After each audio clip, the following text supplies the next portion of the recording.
Hello, beautiful souls, and welcome to Coffee with Judy. So, I do apologize for my hiatus the past couple of weeks. I have not been feeling well, and the day I decided I wanted to record, I got injured at work and had a black eye, and it made me very self-conscious, and I wanted to make sure it healed up before I got on camera because I didn't want to preach positivity or try to send a positive message when I wasn't feeling so positive about myself or my situation. Of course, it was a roadblock. I've been hitting a couple of roadblocks lately, but I'm still going with the flow. I'm handling them one by one and not trying to overwhelm myself. So during the time that I took off from trying to record or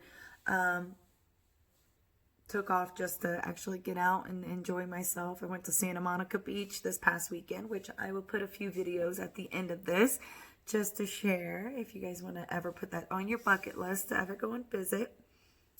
But during my time, I was writing poetry and I wanted to try to feel better about what was happening and not feel so insecure about everything. So as I was doing research on different poetic styles, I came across a quote that said, "I will always be a seeker." And as soon as I read it, I immediately thought of my brother Michael. I do talk about him a lot, but he was always seeking information. And the special thing about him was the fact that if he didn't understand it or if he wanted to even find out the other perspective, or perception of what was being said, he would research that and his own perception of the situation. He always sought out information, regardless if he had to go to the library and rent library books, or if he used the internet at the library, or even when my mom had internet, he would use the computer like crazy and research.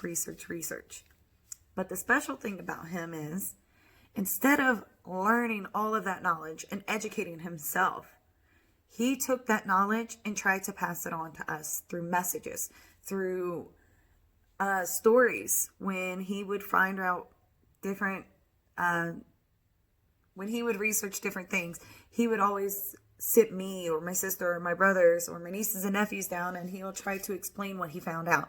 He'll even try to tell you the other side of the story. Like, he wanted to know both sides and know each person's shoes. He wanted to be in each person's shoes to understand it from each person's perspective. Yeah. And that was something that I admired about him. He, even when people didn't want to listen, he still tried to share what he had just learned, because he didn't want that knowledge just to stop with him, which I'm so glad he actually did share his information, because it wouldn't be inspiring me to have done all the research I have done on not only my tattoos or my spiritual guidance lately that I've been going through, and my different changes and transformations I've been trying to embrace.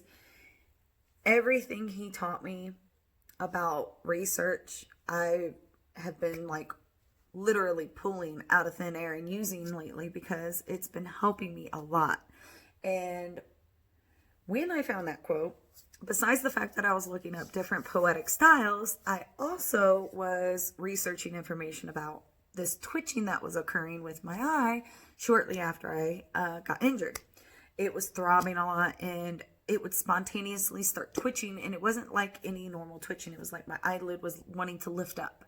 So when I started to research it, of course, the internet, anything medical goes to the worst case scenario. It's the death, but it wasn't, because it has subsided. Every blue moon does it start twitching a little bit, but it's nothing major. It just says that it may be a pinched nerve, just some like throbbing, like delayed throbbing, but it normally occurs when I feel like I'm getting a little too stressed. Maybe I'm getting that little twitchy eye. But of course, if it gets worse or if it returns, I will go seek medical attention. But when I came across that quote, I just thought it was ironic that I was seeking out information on a different style of poetry writing. And I was also seeking information medically in regards to what was going on with me. The information's there. Please, I want to pass this quote along to you. You can always be a seeker. Information's at your fingertips, on the computers, at the libraries, in library books. Our ancestors stories handed down to our great grandparents, our grandparents, our mothers, our fathers. Listen to them. Become more knowledgeable. Become culturally diversified. I grew up in a blended family, and I'm so very happy that I did, because I have quite a bit of a different understanding and love, so much more love to give out to the world. And I haven't seen that a lot lately with a lot of things that have been going on, and we all see it through the news. The news likes to provide that kind of sadness to us, but it's reality. It's what's going on. But if we could just seek the information, become more knowledgeable, become more understanding, talk to your neighbor, talk to your friend, ask them how they grew up. Everybody has a different childhood. Everybody has a different past, and we all can learn from our experiences. We can all grow and gain knowledge. We can always grow and gain knowledge, because the knowledge is always there for us. It's at our fingertips. But I do apologize again for being on a hiatus, and I may make another video by the end of this week if I don't go on another trip. And if I do, I'll put that on the end of my next video. But until next time, beautiful souls, peace, love, and happiness. I'll check you later, YouTube. Bye. I'll see you next week with your coffee. And remember, Santa Monica Beach is at the end.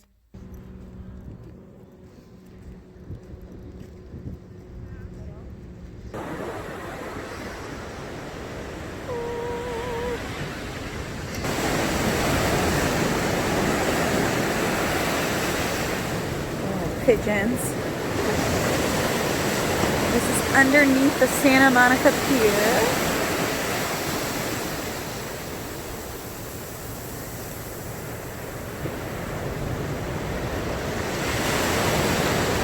I love the waves, sound of waves crashing. Let me go ahead and say that the ocean is very cold right now.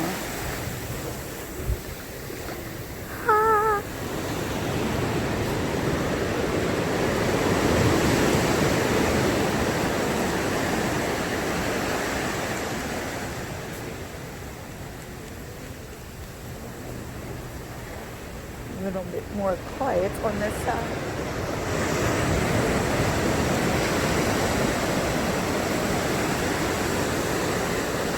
And above me is Santa Monica Pier.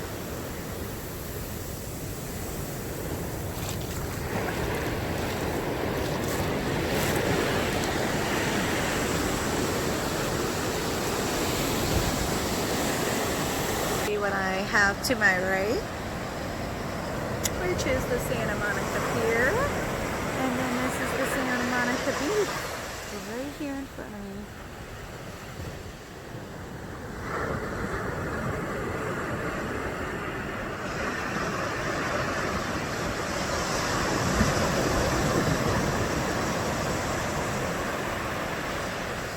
For those who can't travel, I hope you are enjoying the view. I'll go ahead and add some extra videos at the end of this. Sorry for the late video. I've been dealing with a black eye and trying to heal that. But I just wanted to say, every day is short. Enjoy every moment, regardless of if you feel what the outcome's going to be. Enjoy it, embrace it, and embrace the now. Because all we have is right now. And regardless if it goes bad or if it goes right,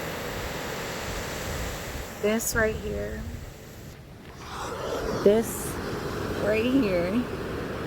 is just beautiful, relaxing,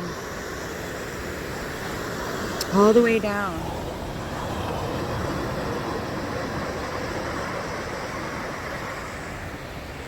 So beautiful souls, if you are having the worst day or the best day, it doesn't matter. If you watch this video and enjoy the beach as much as I do and the sound of the ocean, always remember peace, love, and happiness. Check you later, YouTube.